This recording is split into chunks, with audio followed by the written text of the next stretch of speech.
Assalamualaikum warahmatullahi wabarakatuh.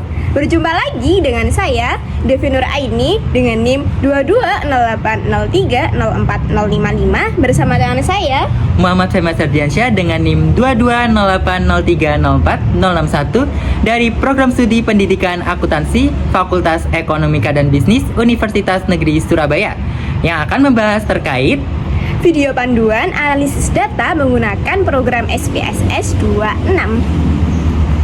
Oke, mari kita simak lebih lanjut.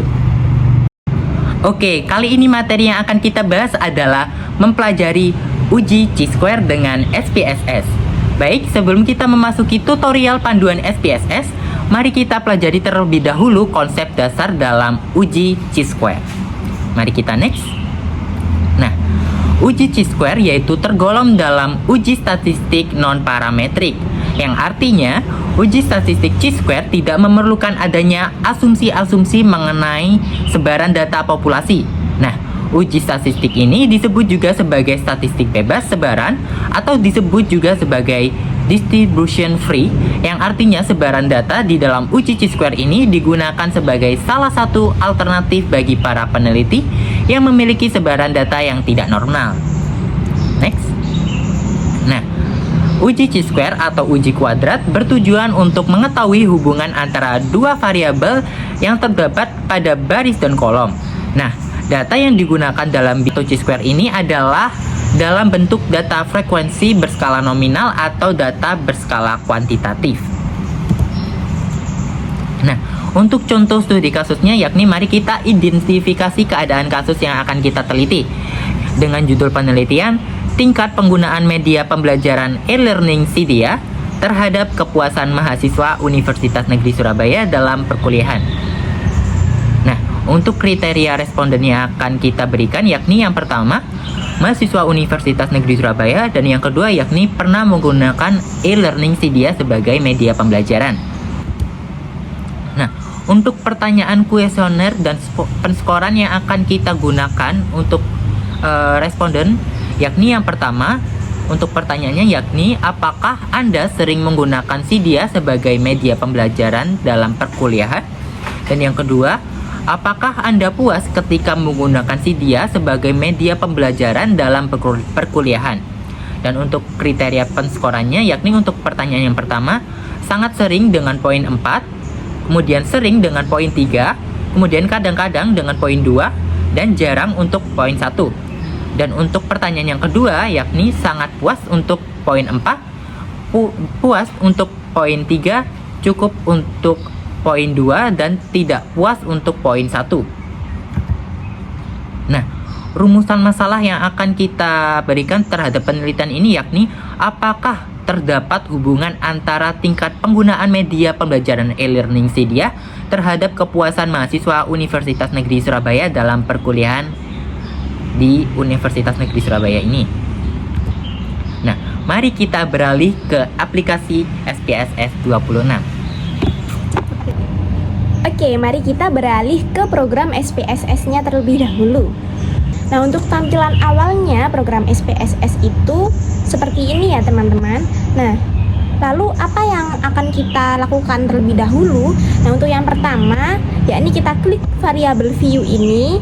Nah, mari nanti akan kita isi dengan data yang sudah kita peroleh. Nah, data yang sudah kita peroleh yakni ini ya teman-teman. Ini, nah ini pertanyaan pertama, yakni Cydia sebagai media pembelajaran, dan ini pengkodeannya. Dan ini adalah pertanyaan kedua terkait dengan tingkat kepuasan, dan ini adalah pengkodeannya. Nah, mari kita beralih ke SPSS. Untuk variabel view yang pertama yakni penggunaan Cydia.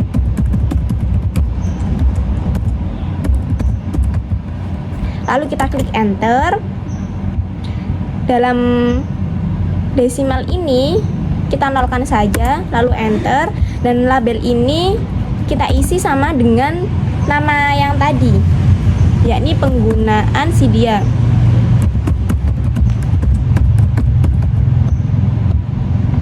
Lalu kita enter.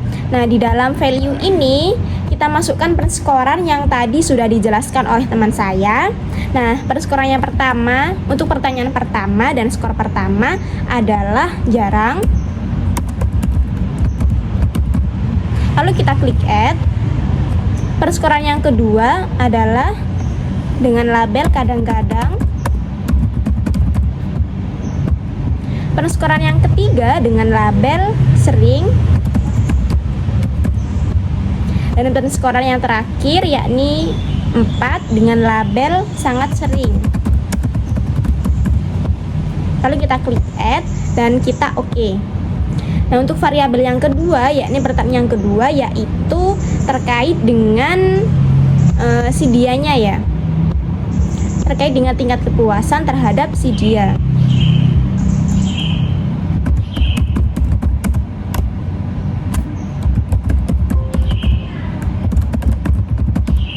Lalu kita klik enter.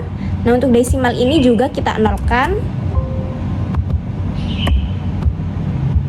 Dan label ini sama, kita isi dengan tingkat kepuasan.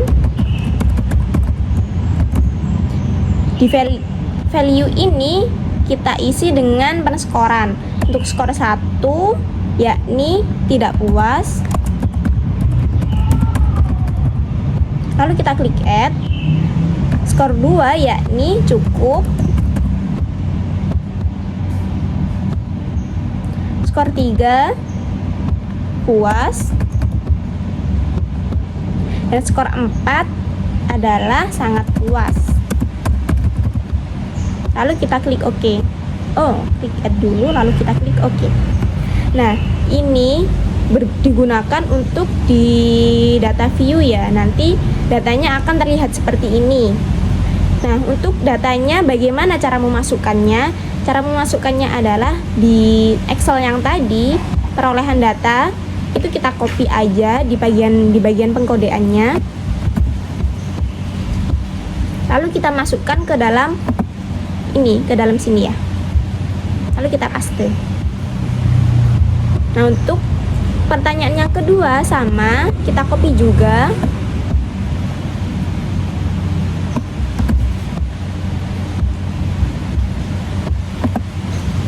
Lalu kita paste di sini di variabel data yang kedua. Nah, cara untuk menganalisis data ini menggunakan SPSS yakni kita klik analyze di sini, klik descriptive statistik, lalu klik cross table. Nah, nanti akan muncul seperti ini. Nah, untuk variabel yang pertama kita masukkan ke data row ini. Nah, untuk variabel yang kedua kita klik dulu lalu kita masukkan ke data kolom.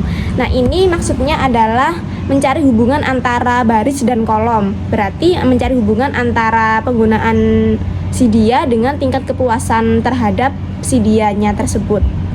Lalu kita klik statistik ini.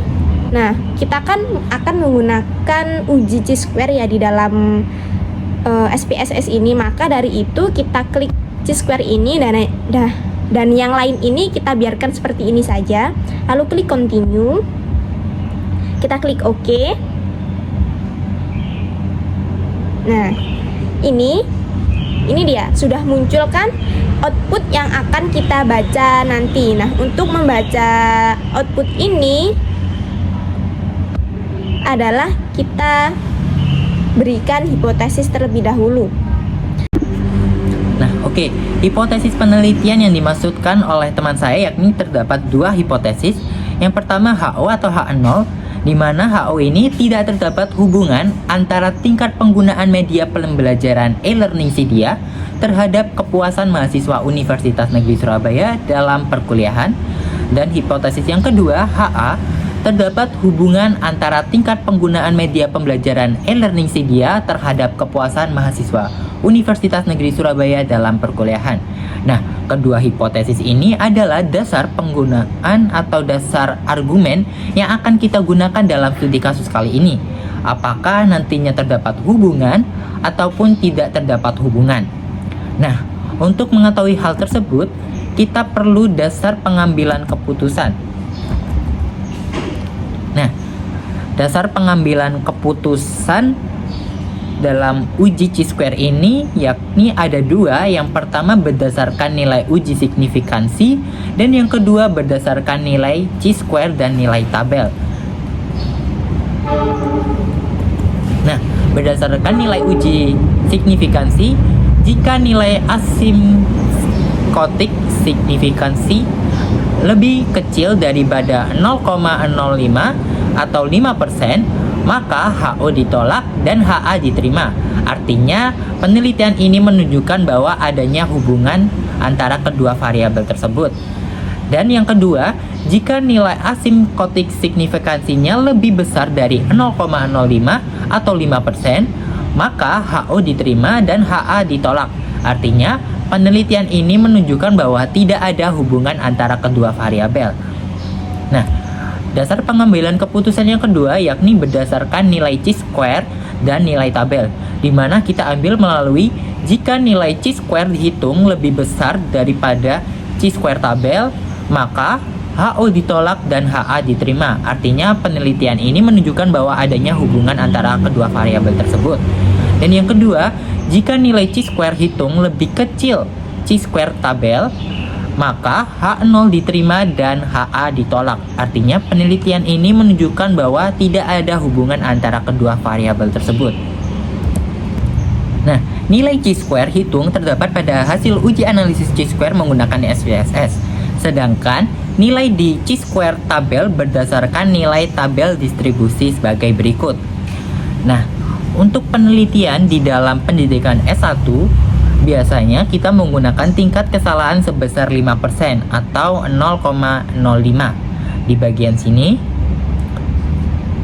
Dan degree of freedom-nya atau derajat kebebasan berdasarkan dalam hasil uji chi-square, yang artinya jika degree of freedom-nya memiliki nilai antara 1 sampai 10 ini, atau menunjukkan 1 atau 2, 3 atau 4 sampai 10 ini, maka nilai yang akan kita gunakan sebagai perbandingan angka ini di bagian 5% atau 0,05.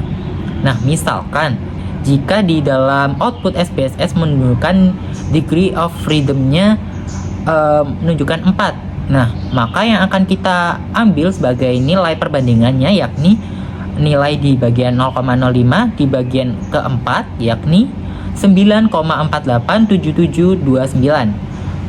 Nah, ini dibandingkan dengan nilai chi-square yang telah kita hasilkan dalam output SPSS tadi.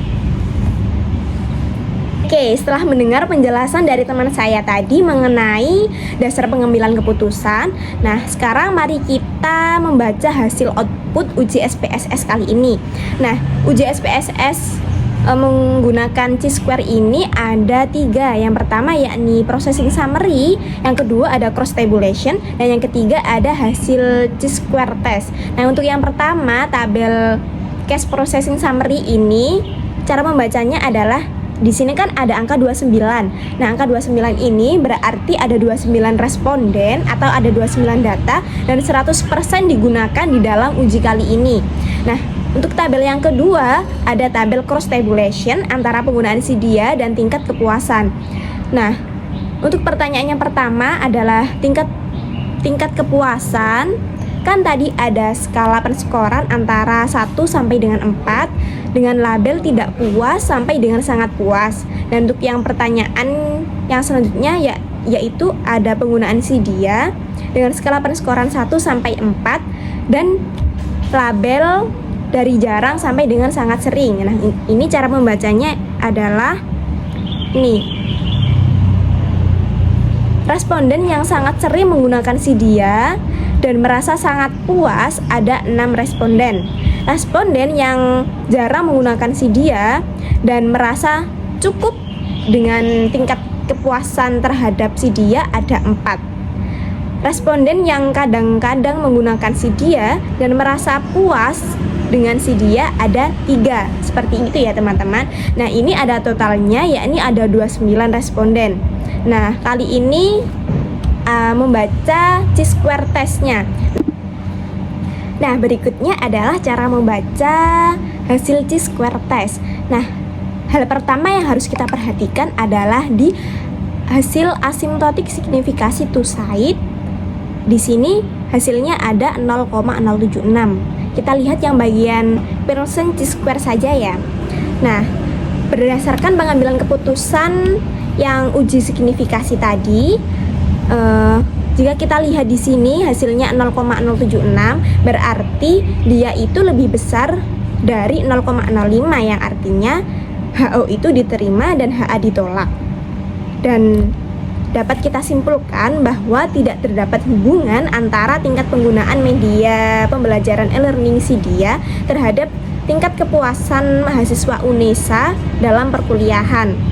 Nah, jika kita baca berdasarkan uji nilai chi-square dan nilai tabel, berarti kita baca bagian degree of freedom-nya ini. Nah, di sini kan degree of freedom-nya ada angka 9. Di sini ada angka 9.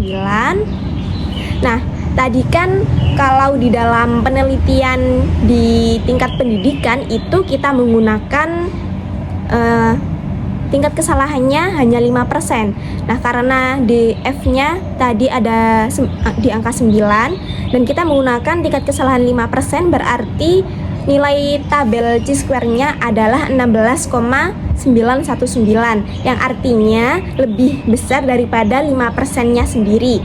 Nah, berarti dapat kita simpulkan bahwa HO itu diterima dan HA ditolak, yang artinya tidak terdapat hubungan antara tingkat penggunaan media pembelajaran e-learning dan terhadap tingkat kepuasan mahasiswa Universitas Negeri Surabaya dalam perkuliahannya.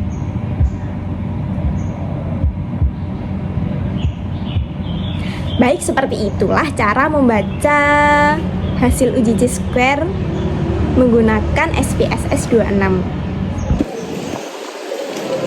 Halo. Terima kasih telah menyaksikan video yang kami buat. Semoga video yang kami buat bisa bermanfaat bagi kalian. Betul sekali, semoga video yang kami buat bisa memberikan ilmu yang bermanfaat untuk kalian semua. Sampai jumpa di lain kesempatan. Assalamualaikum warahmatullahi wabarakatuh. See you. This time I want you.